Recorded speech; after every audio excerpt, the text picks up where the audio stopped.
बिस्मिल्लाहिर्रहमानिर्रहीम। अस्सलाम नाज़रीन, मैं हूं इरफान हाशमी और आपको प्रोग्राम में खुश आमदीद कहता हूं। आज एक बार फिर पाकिस्तान के आइन पर रात की तारीकी में शब खून मारा गया है। 4 और 5 नवंबर की दरमियानी शब की स्याही में पाकिस्तान में जमहूरियत, आइन की बालादस्ती, सिविलियन बालादस्ती और अदलिया की आजादी भी गरक हो गई। रात मुल्क के ऐवानों में मुल्क के आइन, कानून और जमहूरियत पर जोरदार तमाचे मारे गए। रात फॉर्म 47 की हुकूमत ने मुल्क के आइन को कौमी असम्बली में रौंदा, घसीटा और फिर वहां से घसीटते हुए साथ वाली इमारत सेनेट में ले गए। ऐवान बाला में 3 मिनट में, सिर्फ 3 मिनट में मुल्क के आइन का हुलिया बिगाड़ा गया और फिर वहां से आइन को घसीटते हुए ऐवान सदर नहीं बल्कि चेयरमैन सेनेट, जो आजकल एक्टिंग सदर का किरदार अदा कर रहे हैं, जो कायम मकाम सदर हैं, बल्कि यह कहा जाए कि सदर होने की एक्टिंग कर रहे हैं, उनकी रिहाइशगाह पर ले जाया गया जहां वो सो रहे थे। उन्हें आइन का हुलिया बिगाड़ने के लिए नींद से जगाया गया। वो नाइट सूट में उठे और उन्होंने तरमीमी बिल पर नहीं बल्कि जमहूरियत के डेथ वारंट पर दस्तखत किए। वर्ष पाकिस्तान के अंदर कौन कौन से तरमीमी बिल लाए गए और इसका पाकिस्तान की सियासत के ऊपर क्या असर पड़ेगा? क्या एक ऐसी हुकूमत अब हम बनते हुए देख रहे हैं जिसको कंट्रोल पाकिस्तान की एस्टेब्लिशमेंट करेगी, जिसका जो प्रॉक्सी चेहरा है वो पाकिस्तान में इन सियासतदानों की शक्ल में हमारे सामने मौजूद होगा। और फिर जब ये सब कुछ हो रहा था, पाकिस्तान के मीडिया ने इन तमाम अरकान पार्लियामेंट को अप्रोच किया, तो इनके दिलचस्प जवाब क्या थे ये भी मैं आपको बताऊंगा। लेकिन जो कौन कौन से तरमीमी बिल लाए गए और इसका क्या इंपैक्ट पड़ेगा, इस पर पहले जो है तफसील से बात कर लेते हैं। व्यूअर्स, आर्मी एक्ट में तरमीम, सर्विसेज चीफ की मुद्दत मुलाजमत 3 से अब 5 साल कर दी गई है। आर्मी चीफ की रिटायरमेंट की उम्र जो 64 साल मुतय्यन की गई थी, इसको भी अब खत्म कर दिया गया है। जो बरीक वार्ता डाली गई ना हुकूमत की तरफ से, आर्मी एक्ट तरमीमी बिल 2020 के मुताबिक वज़ीर आज़म किसी भी आर्मी चीफ को 3 साल के लिए री अपॉइंट कर देगा या फिर उसे 3 साल के लिए तोसी देगा। ठीक हो गया। इस नई तरमीम में बड़ी वारदात क्या डाली गई, यानी और के साथ एंड भी शामिल कर दिया गया। यानी अगर वज़ीर आज़म चाहे तो पहले आर्मी चीफ को 5 साल के री अपॉइंट करे और जब वो 5 साल मुकम्मल हो जाएं तो फिर उसे मजीद 5 साल की तोसी जो है वो दी जा सकती है। 64 साल उम्र की हद भी खत्म कर दी गई। यूं कोई भी आर्मी चीफ 15 साल तक आर्मी चीफ अब पाकिस्तान के अंदर रह सकता है। ये बात करते हैं ना कि जमहूरियत और इमरान खान 10 साल का मंसूबा बनाकर बैठा हुआ था। कहां गए वो बीरबल, कहां गया वो खुर्रम दस्तगीर, कहां गया वो ख्वाजा आसिफ, कहां गया वो ख्वाजा साद रफीक, जो ये कहते थे कि अगर हम इसका रास्ता ना रोकते तो फैज हमीद को ये आर्मी चीफ बनाकर 10 साल के लिए हमारे ऊपर मुसल्लत करना चाहते थे। आज इस मुल्क के अंदर क्या हो रहा है, जो तौजीहात पेश की जा रही हैं वो बड़ी इंटरेस्टिंग है कि मुल्क के अंदर एक ऐसी नशिस्त, एक ऐसी कुर्सी, एक ऐसी सीट आर्मी चीफ जो नॉन कॉन्ट्रोवर्शियल होना चाहिए, अगर हम 3 साल के बाद उसे घर भेजते हैं ना तो जी बहुत सारी कॉन्ट्रोवर्सीज पैदा होती हैं और कॉन्ट्रोवर्सीज पैदा होने से कॉन्टिन्यूटी नहीं रहती। जमहूरियत के लिए, पाकिस्तान की बका के लिए हर चीज बका के साथ जोड़ देते हैं, हालांकि इनकी अपनी बका का मामला है।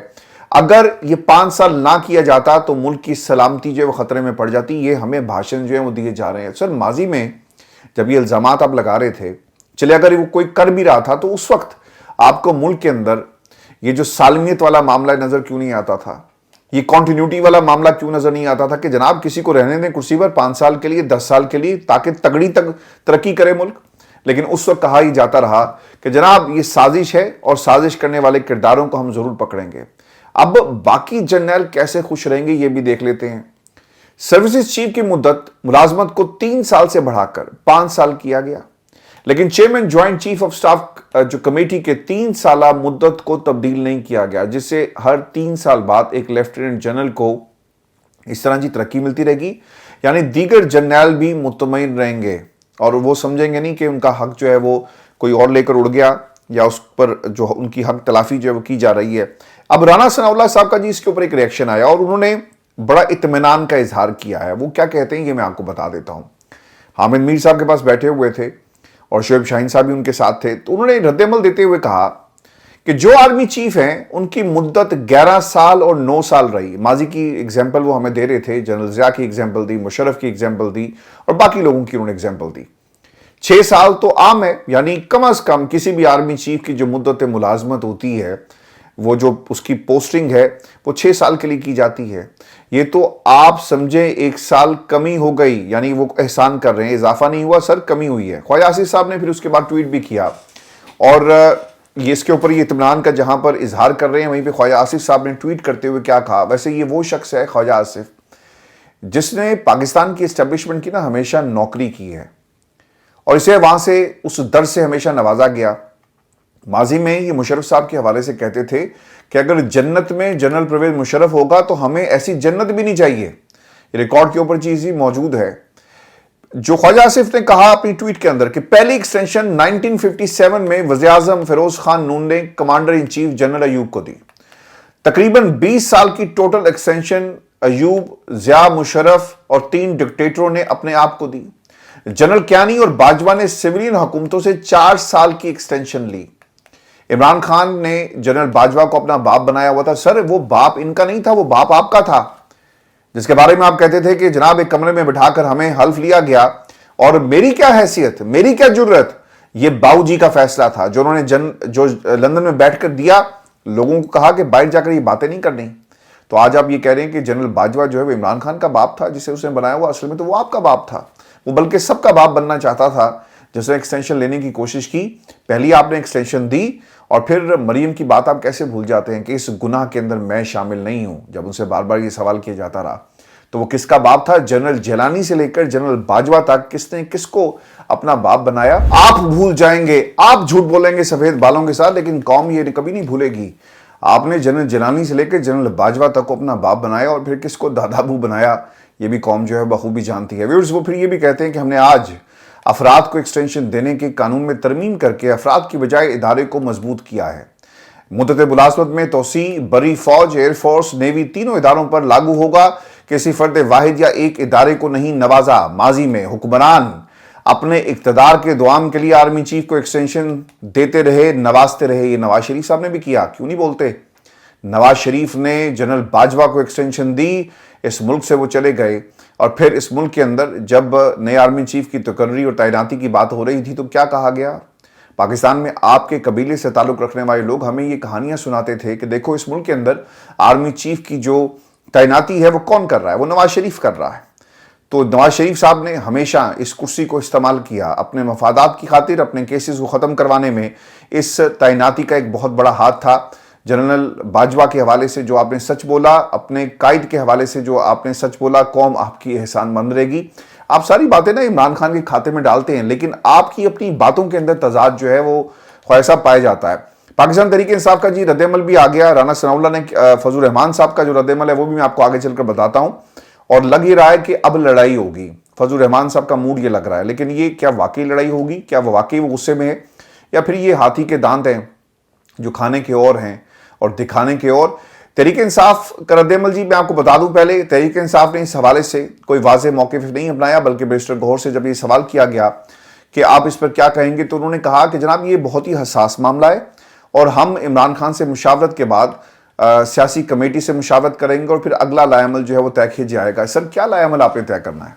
एक्सटेंशन होनी थी, वो आए, उन्होंने देखा, आपको कॉन्कर किया और निकल गए और आप मशवरे करते जो रह जाएंगे। कम से कम इस वाक़े को कंडेम तो आप कर सकते थे, लेकिन आपने कहा कि ये मामला इंतहाई हसास नोयत का है और इसके ऊपर बात नहीं हो सकती।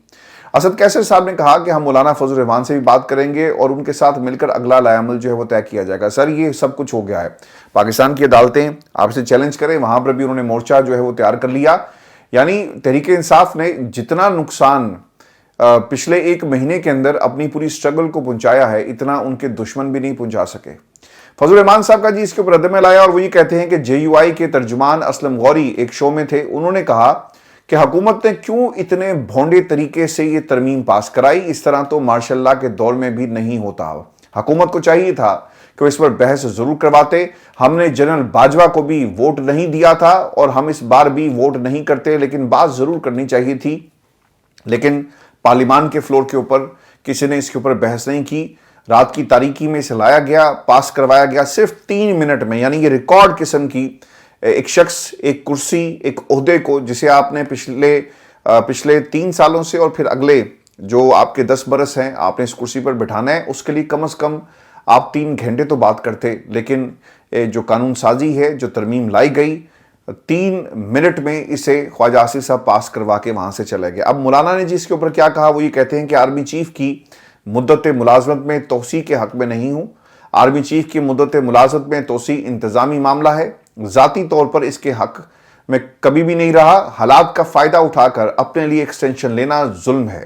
ہم اس قانون کے خلاف عدالت جائیں گے۔ حکومت جو 26ویں ترمیم میں کرنا چاہتی تھی اب انہوں نے حاصل کر لیا، جس چیز کی ہم نے مخالفت کی تھی انہوں نے اب وہ کر کے دکھا دیا ہے۔ مولانا نے انسداد دہشت گردی ایکٹ کے حوالے سے بھی جی گفتگو کی ہے، اور وہ یہ کہتے ہیں کہ ایک بار پھر دفاعی ادارے کو وہ اختیارات دیے جا رہے ہیں جس کا پیشہ ورانہ ذمہ داریوں سے کوئی تعلق نہیں ہے۔ پہلے نیب سے شکایت تھی، اب دفاعی ادارے کو اختیار دے دیا، اور شک کی بنیاد پر 90 دن تحویل میں رکھ سکتا ہے پاکستان کا یہ ادارہ، اور پاکستان میں قانون نافذ کرنے والے ادارے کسی کو بھی اٹھا لیں گے۔ سول مارشل لا کے مترادف ہوگا یہ جو سب کچھ ملک کے اندر ہو رہا ہے، یہ جمہوریت کے چہرے پر دھبا ہوگا۔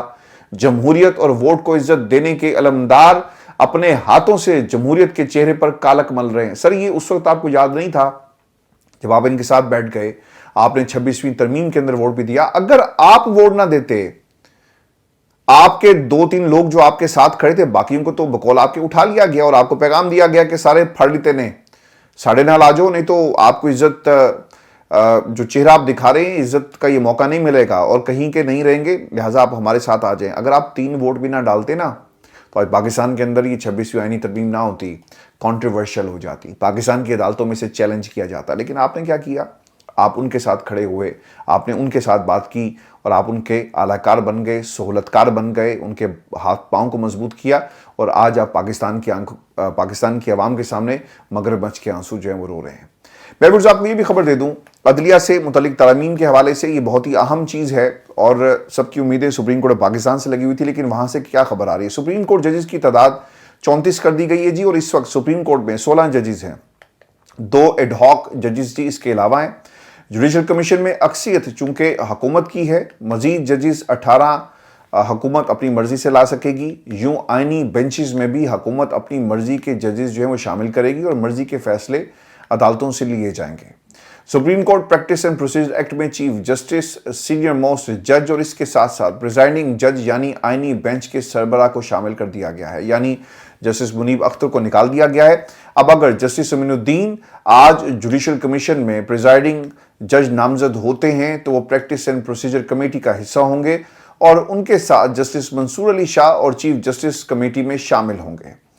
دیکھیں جی، میں آپ کو ایک اور بھی خبر دے دوں اسلام آباد ہائی کورٹ سے، جہاں پر اسلام آباد ہائی کورٹ کے ججز کی تعداد 9 سے بڑھا کر 12 کر دی گئی ہے، یعنی اب حکومت اپنی مرضی سے کسی بھی وکیل کو اسلام آباد ہائی کورٹ کا جج لگا دے گی، جس طرح ماضی میں جسٹس بابر ستار کو اسلام آباد ہائی کورٹ کا جج لگایا گیا۔ اب یہ سوال کہ سپریم کورٹ میں کیا نئی لڑائی ہونے جا رہی ہے، حسان ملک صاحب نے جی خبر دی ہے، یہ میں آپ کے سامنے رکھ دیتا ہوں، اور وہ یہ کہتے ہیں کہ جسٹس منصور اور جسٹس منیب نے چیف جسٹس یحییٰ افریدی سے کہا کہ آپ ججز کمیٹی کا اجلاس بلائیں اور 26ویں آئینی ترمیم کے حوالے سے دائر درخواستیں سماعت کے لیے فکس کریں، لیکن چیف جسٹس نے میٹنگ نہیں بلائی۔ دونوں ججز نے 31 اکتوبر کو میٹنگ بلائی اور میجورٹی سے فیصلہ یہ کیا کہ 4 نومبر کو فل کورٹ ترمیم کے خلاف درخواستیں سنائی، یعنی ان کو سماعت کے لیے مقرر کیا جائے گا، لیکن خبر یہ ہے جی کہ رجسٹرار نے اس کے اوپر عمل نہیں کیا، نہ میٹنگ کے منٹس اپلوڈ کیے گئے، حالانکہ ماضی میں جب جسٹس منصور علی شاہ ججز کمیٹی میں شامل نہیں ہوئے تھے تو چیف جسٹس اور جسٹس امین الدین یعنی قاضی صاحب نے اور امین الدین صاحب نے دونوں نے بیٹھ کر اکثریتی جو ایک 63 کا جو بینچ ہے وہ تشکیل دیا نظر ثانی کا، اس کے اوپر بینچ بنایا، اور پھر 2 ججز نے یہ فیصلہ کر لیا تھا کہ فل کورٹ ترمیم کے خلاف درخواست جو ہے وہ اس کی سماعت ہوگی۔ رجسٹرار نے اس پر عمل نہیں کیا۔ پھر جسٹس منصور علی شاہ اور جسٹس منیب نے چیف جسٹس کے نام میں خط لکھا جس میں پریکٹس اینڈ پروسیجر کمیٹی کے فیصلے پر عمل درآمد نہ کرنے پر افسوس کا اظہار کیا۔ خط میں مزید لکھا گیا کہ 31 اکتوبر کو ججز کمیٹی میں جسٹس منصور علی شاہ اور جسٹس منیب اختر نے چیف جسٹس سے 26ویں آئینی ترمیم کے خلاف درخواستیں سپریم کورٹ کے فل کورٹ کے سامنے 4 نومبر کو مقرر کرنے کی سفارش کی تھی، لیکن فل کورٹ کے سامنے یہ معاملہ سماعت کے لیے مقرر نہیں کیا گیا۔ اب جوڈیشل کمیشن کا اجلاس بھی ہو رہا ہے، لیکن میں آپ کو یہ بتا دیتا ہوں کہ چونکہ پریکٹس اینڈ پروسیجر جو ایکٹ ہے اس میں ترمیم کر دی گئی، جسٹس منیب آؤٹ ہو گئے ہیں، اب جو تیسرا جج ہے وہ آپ کا آئینی بینچ کا سربراہ ہوگا، چیف جسٹس آئینی بینچ کا سربراہ امین الدین موسٹ پروبلی ہو سکتے ہیں، اور پھر جسٹس منصور اس میں پھنس جائیں گے۔ تو جسٹس یحییٰ افریدی ایک طرح سے سہولت کاری کرتے ہوئے پکڑے گئے ہیں۔ شروع میں آ کر انہوں نے جو فیصلے کیے اور حکومت کو ایک ضرور موقع دیا تشویش کا، اور وہ یہ تھا کہ ایک تو ختیجہ شاہ کو آپ لے کر آ گئے، پھر اس کے ساتھ ساتھ آپ نے جسٹس منصور کو ان کے ریسرچر واپس کر دیے، پھر ان کو جو کیسز کو نمٹانے کے حوالے سے جو ان کی پالیسیز ہیں اس کے اوپر عمل درآمد شروع کر دیا، جسٹس منیب کو لے کر آ گئے۔